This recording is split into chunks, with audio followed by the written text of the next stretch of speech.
Okay. Hello. My name is Berenice Chavez.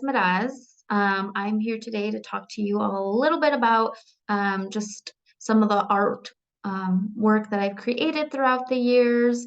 I'm specifically going to be covering a few bodies of work that I had created and developed from about 2018 till about 2020, 2019. So during those 2 to 3 years, I was a junior and a senior at Eastern Oregon University. I was an art major as well as an anthropology major, and so you'll kind of see a little bit of how those two degrees kind of influenced the work that I was doing. But we'll kind of just jump in and get started. I'll talk a little bit more about my background. And how that influenced me as an artist. My main medium, I should say, is that it is photography. I primarily work with digital and film photography. Also, during my time as a student at Eastern Oregon University, I was a student photographer. That was kind of my main interest. But I graduated from EOU back in 2019. And so now I'm here today to talk to you all about a little bit about the work I was doing. So we'll kind of jump into the presentation and I'll kind of give more information about what I was doing during my time there. Let me go ahead and share my screen here. Okay, perfect. So we'll kind of go ahead and get started, just a little bit of more of an in-depth introduction. So a little bit about myself is that I was born in Mexico, in Cuerpomán, Michoacán, Mexico. So it's kind of right here, kind of like central east side of Mexico there. And so that's where my family's from. That's where my mom and dad, that's where they're from as well. So my parents both migrated to the US. And then I was actually the only one out of my other siblings, my two older siblings and my youngest sibling that was born in Mexico. So I myself was also born in Mexico as well. Um, so when so my parents came to the US. They had my older brother and sister, so they were born in Oregon. And then when they were, a little bit older, around, I want to say 3 or 4, or 2 or 3 around that age, my mom and dad decided to actually move back to Mexico just because they were missing home and they wanted to go and be with their family because at the time that's where a lot of their family members were at. And so they moved back to Mexico, and that's when my mom and dad had me. So these are my two older brothers and sisters. Um, my older brother and sister. And then when I was 4 years old, that's when my mom and dad then decided to come back to the US. And so I've pretty much since I was 4 years old, I've been living in the United States, and I actually haven't had the opportunity to travel back to Mexico since I was 4, but it's definitely something that I hope to do in the near future. So just kind of gives you a little bit of an insight into kind of my upbringing and kind of who I was as a little kid. So kind of with that being said, before I jump into that, I always want to give a little bit of that background of where my family's from, because that does kind of give a little bit of information about what my body of work was when I was a senior and working on my senior capstone. But before all of that, before we jump into that, I always like to start off with going and talking about my kind of what really determined and like was the decision for me to become an artist, or what really inspired me to pursue photography. I always like to let people know that when I was, when I was in high school, I didn't really take a lot of art classes. I didn't consider myself an artist or an artistic person.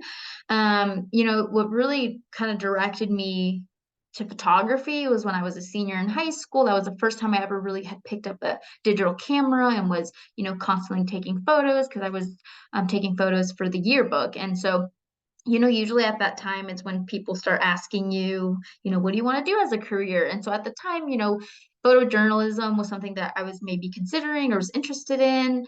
So when I got to college, I was like, sign me up for intro to photography. I want to develop more my skills in photography and just learn more about it.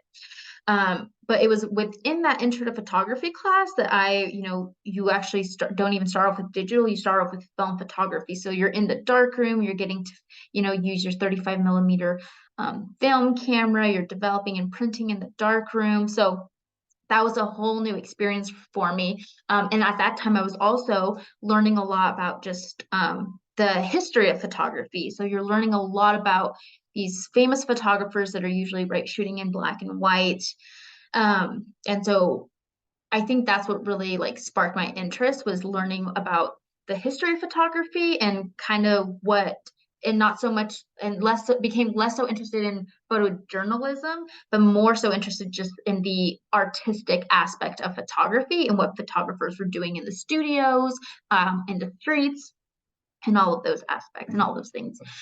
So that's kind of where I decided to really just get kind of the deciding factor of me wanting to 100% pursue an art degree. And so as an art major, you kind of have your junior and senior year is really where you start to develop your first bodies of work and start to think about what type of artist you want to be, what kind of mediums you want to focus on, all of those things. And so for me, when I was a junior, that was the first time we were asked to develop a body of work. And so we had about 3 months. And I was really, again, very interested. I had just started taking studio photography at that time. And so I was learning more how to shoot with large format film. So a 4x5 camera, which you'll see later in this presentation.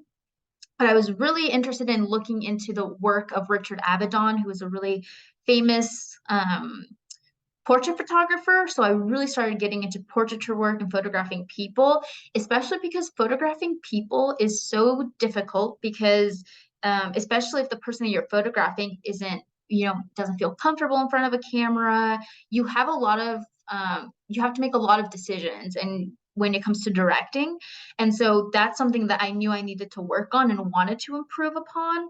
So I went and kind of a lot of the work that I was developing during my junior year was a lot of portraiture work, and specifically in the studio, so with blank white background.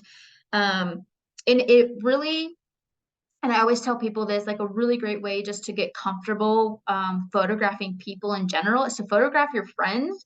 And so that's what I did so this gal here, Amanda, I knew her, she was a friend of mine. As well as Audrey and Olivia. So everybody that I was photographing for this body of work, which ended up in a group exhibit for our junior called Distinct Entities. And so it allowed me to be a lot more comfortable in front of them and give them direction and kind of figure, as I was figuring out what I wanted to develop and work on as a photographer, and they were very patient with me, so I didn't feel pressure to hurry through each picture. It really allowed me to take my time and really develop that skill as a photographer and as a director, and kind of telling them what I wanted them to do.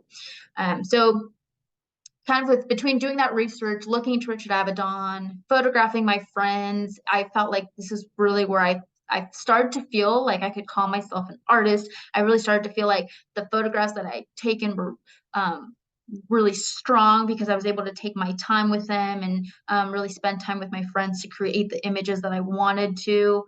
And I'm really glad that I focused more on photographing people and developing that skill because I didn't really know at that time as a junior what I was going to be focusing on during my senior year capstone and kind of what big project I was going to take on for my last year as an art major.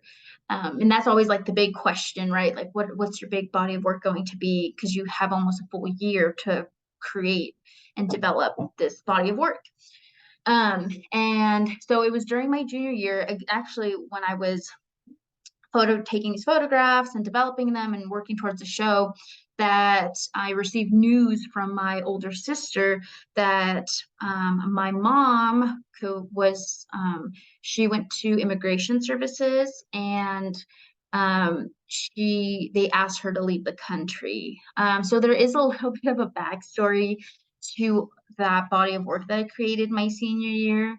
And so essentially, when my mom came to the US, so she's undocumented. My dad is a legal resident. And so my mom, she's the only one out of my immediate family that is undocumented. And so since I was very little, since we came to the US, since I was about, I want to say 6 years old, my mom was detained. And luckily, we were able to get her a lawyer, and he's been able to keep her in the country. So since I was 6, I'm 26 now, so 20 years. She's every roughly between every 3 to 6 months, she's had to go to immigration services in Portland or somewhere in Washington to get an extension on her time here in the US. But about every 4 years, there's kind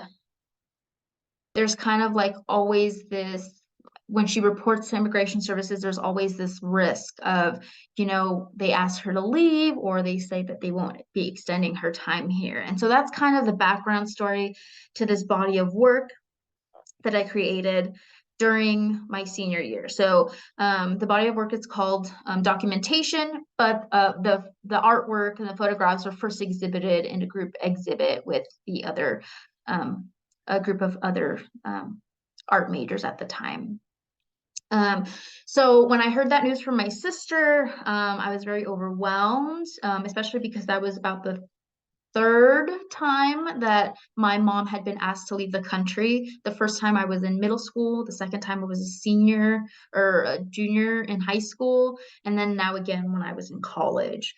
And so there was something about this third time of immigration services asking her to leave the country that it felt more serious. And because at the time when we were young, when I was in middle school and high school, the lawyer, he was able to say, she's a mother of these young kids. But now that we were older, it felt like, oh, now we're all grown adults. Like there might be more of a risk of a possibility of her having to leave. But it's also just the thought that like it was already the third time. So immediately then I kind of knew that I just wanted to start photographing my mom, because there was this fear of, we don't know how much time we have left with her. And right, that's every time that she's been asked to leave the country. There's always this fear of like, we don't know how much time until the next time she's asked to leave, or until it is just the final time that she's able to stay. And so I picked up my camera and I just started photographing her to try and capture as many images of her and her life and our house as I could. Luckily, I will say right now, my mom still is in this country. We're still in the same situation of, she hasn't been given her citizenship or, legal residence or anything like that. We're still in that kind of gray area of we're still not sure what will happen.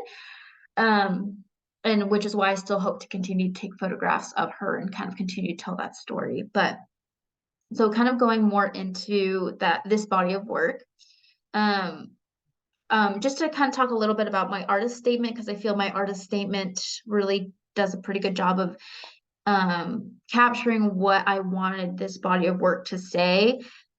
So my photographs are visual ethnography of family love, separation, and belonging. Through the use of photography, I offer the viewer a chance to compare themselves to the subject in the image. My family and I are characters that play a role in a story of undocumented immigrants in American society. I photograph my mother every time I visit home. The process of developing, proofing, editing, and printing the photographs are a way for me to make up for the time I cannot be with her. Undocumented immigrants must live hidden in the shadows, but the legal situation my mother faces allows me to bring my family's story into the public eye. I aim to deconstruct misconceptions about immigration by merging the personal and political. My work questions what it means to be an American, legal status versus the amount of time spent living in a country you call home. The permanence of the image solidifies the life and identity my mother has made for herself in this country. These photographs take the place of the legal citizenship that my mother does not have. They are proof that she belongs. So just kind of a little bit to to go a little bit more in depth about this body of work and what this artist statement is trying to say. So one thing about me photographing my mom is that, right, by me photographing her and telling people, like, here's my mom, this is my family, she's undocumented. Immigration already knows that she's undocumented, right? We're already in this situation. And I think it's a story that most people don't hear about, right? Oftentimes if if a family member or somebody that you know is undocumented, that isn't necessarily shared in the risk of that person, being deported or detained or anything, with risking any of those situations. But with us, it's a little different in the sense that it is kind of it's known by immigration. It for us, it's been more the challenge of trying to just keep my mom here in the U.S. And so I feel, I guess, fortunate in the sense that I can share that story and kind of with other people who might be able to connect with my family situation as well. Um, the other thing too, again, talking a little bit about the process of developing and editing and all of those things, as I was photographing my mom, there was like this feeling of feeling sadness that when I was photographing her, but then I was at the same time a college student, so I wasn't able to be with her at all times. So, as I was in the dark room, it was almost a way of me to still connect with my mom and connect with her when I was photographing her too, and developing and connecting with her and forming that relationship. So when I first started photographing, I really just kind of at the time I didn't really know what direction I wanted to go in. I didn't know exactly how I was going to photograph my family, what things I was going to focus on. So I was really just kind of photographing everything that I could. So if I was going to the market with my mom or a restaurant or a grocery store, whatever it was, I was just carrying my camera with me and not necessarily always taking photographs of her, but maybe just of things that we were doing together. So here we were in Washington, a flea market. And so that's the thing that I grew up doing and a place that I grew up going to with my family. So capturing those moments as well. But I was also just photographing her around the house. Again, still at early stage of me not sure what direction to go in. I was also exploring or trying to figure out a couple of other things. So my main challenges were, do I want to photograph my images in black and white or in color? And how is that going to differentiate them? And also, was I going to primarily photograph all my images in a 35mm film camera, more like just point and shoot style, or did I want to mostly photograph in large format 4x5, which kind of, you really have to hold still for that and kind of pose a little bit more for those types of photographs. So those were the main questions I was asking myself early on during this project and this body of work. But first things first, I was just picking up my camera and photographing my mom and the things that we were doing. So as I was developing this body of work and photographing my mom, I was also trying to do some research and look into other photographers who also photographed families, their family members, other family members, and how they were doing it and kind of what their approach was. And I looked into Larry Sultan.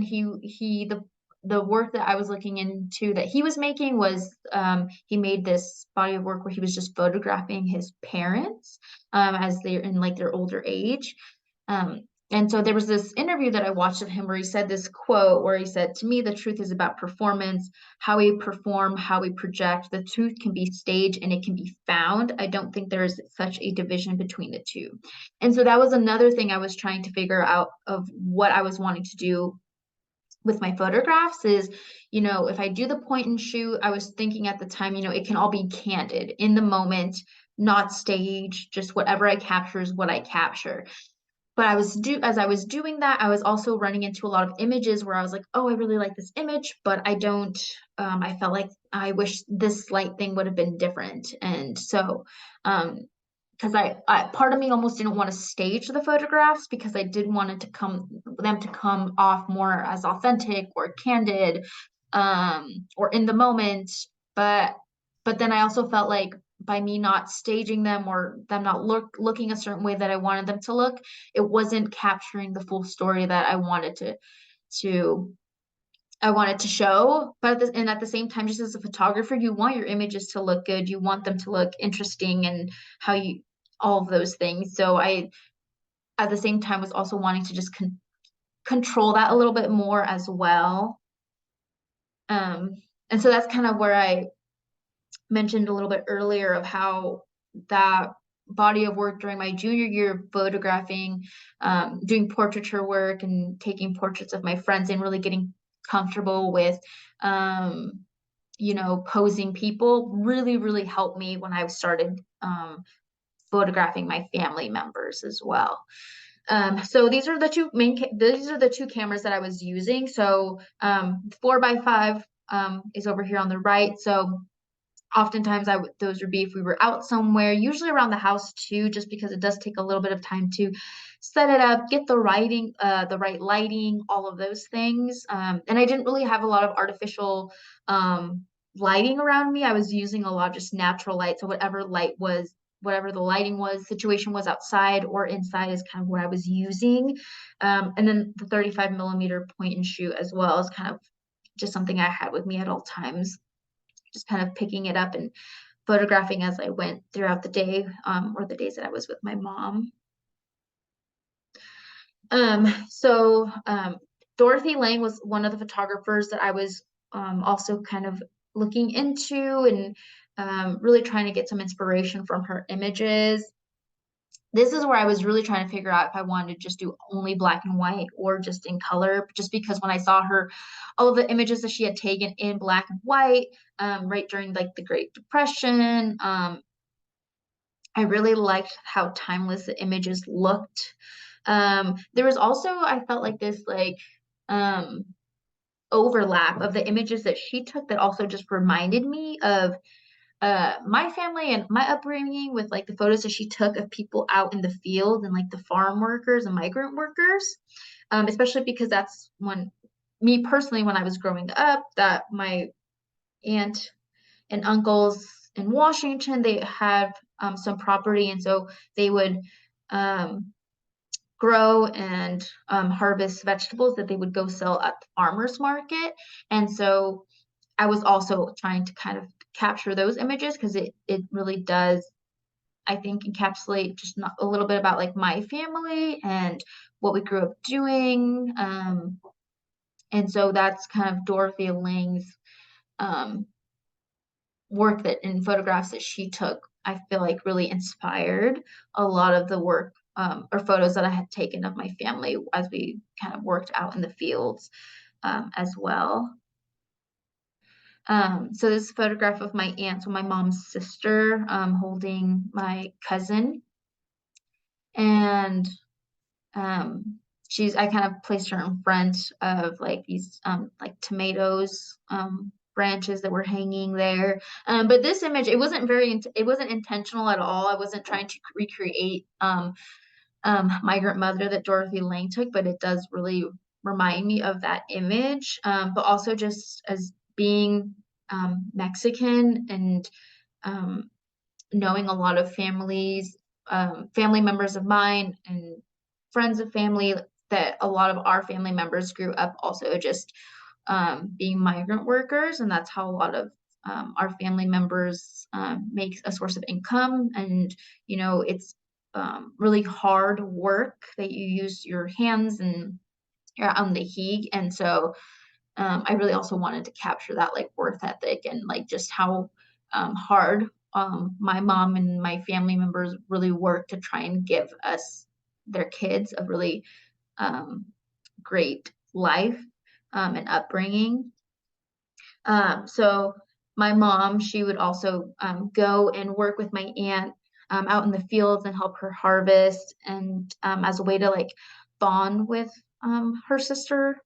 And so just looking at this image, it really does, I think it just it really does show just how hard of a worker my mom is, and I'm really glad I captured this image, because I find that she really did instill that importance of just like work ethic in me. And I feel like this like by her just holding this bundle and of like vegetables and um yeah, I just really like this image and and I felt like it really showed the type of person that she is.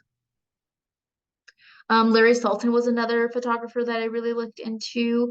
Um, and more specifically, I was really interested in the way that he was capturing the relationship between his mother and father.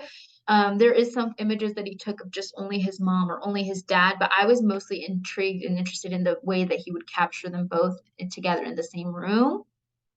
Because it really did remind me a lot of like the type of relationship that I guess my mom and dad have, especially when I'm photographing them. Um, like for example, in this picture, the father's looking away as the mom's like very interested in like looking at the camera, posing for the camera. And that's very consistent I in the way that my dad would also respond when I would pull out the camera. I would ask him, he was interested in me taking his photos, but not necessarily, I guess, as interested as my mom was. This definitely was more, I think, of a project that really connected me more with my mom than anybody else, just because she was the primary focus of the project. Um, but yeah, so there's a lot of images of him, turning away or not necessarily looking directly at the camera. Um, Especially like this one. I was taking this picture of them through the kitchen window. And so, my mom was expecting the photo, but then my dad kind of had just come into the frame. And this is definitely something I want to continue to explore more is just their relationship specifically. I think it's just that I find this is something so interesting and unique and um that I love about them knowing that they gave up a lot of like their culture and their upbringing in Mexico to come to the US, right? It's like talk about, just really relying on each other to, raise a whole family in a completely different country. Um, but yeah, that's something that I hope to continue to explore is a little bit more of just like their relationship. Um, Tina Barney was another our photographer too. That I was really interested in. She photographed a lot of her family members. What I really took away that I kind of from her photographs that I try to incorporate more into my photographs later in as I continued to take the photos throughout the project more towards the end was the way that she would use mirrors and windows and furniture and kind of the whole space. I felt like before I had really looked into Tina Barney's work, I was really taking more up close photographs. They were more traditional, like portraiture photographs of my mom and family members. But then I started realizing how much, if you really incorporate the whole space, what it can do to the image and how much more of a story you can tell. And so I kind of started then exploring and experimenting with just opening up the image and kind of pulling out and using doorways and windows and mirrors to kind of give more depth to the image, especially because right this is a telling the story of my mom and my family. And so I think part of that story also is right, your house. That's where you grew up, your house, and the things that are in your house tell a lot about who you are, who your family members are, what memories you've had. And so these were some of the images, early on images where I started exploring that. This is my mom, my dad over here on the right, and then my little sister on the far left there in that image. And then this picture here, this is, I really also, again, started incorporating more of my other family members. So like my little sister and my older sister are the ones in this image with my mom. So this is on Thanksgiving. Um, and so again, also being able to capture like those really important holiday dates like Thanksgiving and Christmas were also critical as I was taking these photographs. Um, But there was something when I took this photograph, there was something about seeing it that made me realize, like, I think I really want to photograph more of my little sister. And so that's where I started to incorporate her in a lot more images. So there's this one at the kitchen table. Um, because my mom, like, I wanted to capture a memory that I had when I was young of I remember just, getting ready and my mom brushing my hair, before we went out somewhere. She would put lime juice in it, and so I started using my little sister almost to kind of recreate memories I had with my mom when I was young. There's also this picture of, these are, at the door, so it's actually a diptych, so these are meant to be shown together.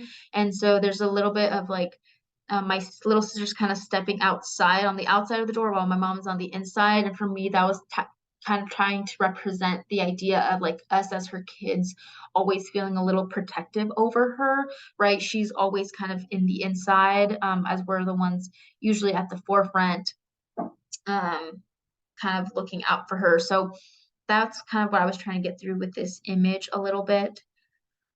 And then we have over the fence. This is definitely a little bit of a nod of just the fence is definitely that border, right? Like the Mexican US border, and like this idea of like, I don't know, my sister delicately holding some peach, but like this fruit, and trying to make sure not to let it fall. But then the fence is like iffy. And so there was a lot of like, I think, thought put into this image that was, I think that it just really reminded me about like just that whole journey of family members migrating to the US. The fence is like rocky and broken and like tied together by this um rope, but it's breaking. And so just kind of this idea of trying to keep things stable and together while you're coming over to the other side, right? And then again, just photographing more photos of my little sister. There was something really important of me capturing my sister while she was this young. I think she was about 15, 14 or 15 at the time. And so it was really important for me to capture her youth and how young she was. Again, because I think when I was at that age, I really didn't reflect or think about the situation my family was going through, because you were just in it, you're living it. But now that I was older and actually photographing it, it was just always a reminder of myself of like what was going on. And so I wanted to just photograph her in her youth and try to almost as a way of like, almost as if it was myself. Um, and then I also experimented a little bit with um, with text on images and how maybe incorporating written words with the images to maybe tell more of the story. In the end, I didn't end up moving forward with these images and using text with images. But I feel like it does help tell some of the story, but I really just wanted the images to stand on their own. But what you're seeing here on the left, that is the documents that my mom, like every time she would have to go to immigration services, they would stamp her, like do a red stamp that said next report date, and then give her the date that she would need to come the next time to check in. And if she reported, they would stamp that she reported and give her like a little blue check mark. And so as you can see, there's a lot of dates that span from 2011 on here, but there's previous ones all the way up to like 2015. So when I was a senior in high school. So, right, just like, I think it goes to show just how long this process has been. And so that's where I felt like I was interested in incorporating that a little bit. And then the image on the right, that is a copy of a letter I had to write when I was in middle school, that the lawyer used to try and kind of extend her time here, and kind of me just expressing as a little kid why it was important for my mom to stay in the country. And then I was also photographing just things around the house, not necessarily just my mom, but like things that I thought made my mom who she is. So like things that reminded me of her, from the way she decorated her house and like the plants that she grew to the tortillas she made. So also photographing those things around the house as well. and just trying to capture her day-to-day life and who she was as a person. And here she's just making bread that she would make for family members and friends in the kitchen. So the work finally was able to be shown for the first time in a group exhibition at the end of my senior year called Intersections. So as you can see, the photos were blown up almost life size. And so none of the photographs that I took with the 35mm film did end up getting shown. It was actually all the photographs that I took with the 4x5 were primarily the ones I printed out and included in this body of work. And so kind of after I graduated, there was a few other little projects and kind of images that I created as well. So after I graduated from EOU that summer, a community member from Baker City had reached out to me, and they were going to be creating a Day of the Dead celebration, so Dia de los Muertos celebration. And so they really wanted to celebrate Mexican culture, but as well as like the Mexican families and Mexican community that was in Baker City. And so I was asked to take these photographs of all the different family members that grew up there and had lived there at the time. So it was really fun just getting to kind of turn the camera away from my family and just photograph these other family members who I also, we spoke the same language, ate the same food growing up. So it was really fun to just connect with all the families that I interacted with. And kind of hear more, right, their life story and their experiences. After I graduated from EOU as well, so I finished my EOU, my art capstone, but I was also an anthropology major, so I was also working, I had to finish up my anthropology capstone. And so I was really, really interested in learning about just ethnic and cultural identity. So I worked on this project that was titled Nor From Here or There, How Immigrant Children and Children of Immigrants Form an Identity. So really exploring this idea of whether you're born in Mexico and then moved to the US at a young age, or whether your parents come to the US and you're born here in the US, how that cultural identity shifts and changes for each person or each child from your youth until your adulthood, based off of all the different interactions, experiences that you have growing up, right? Some things that I found were that,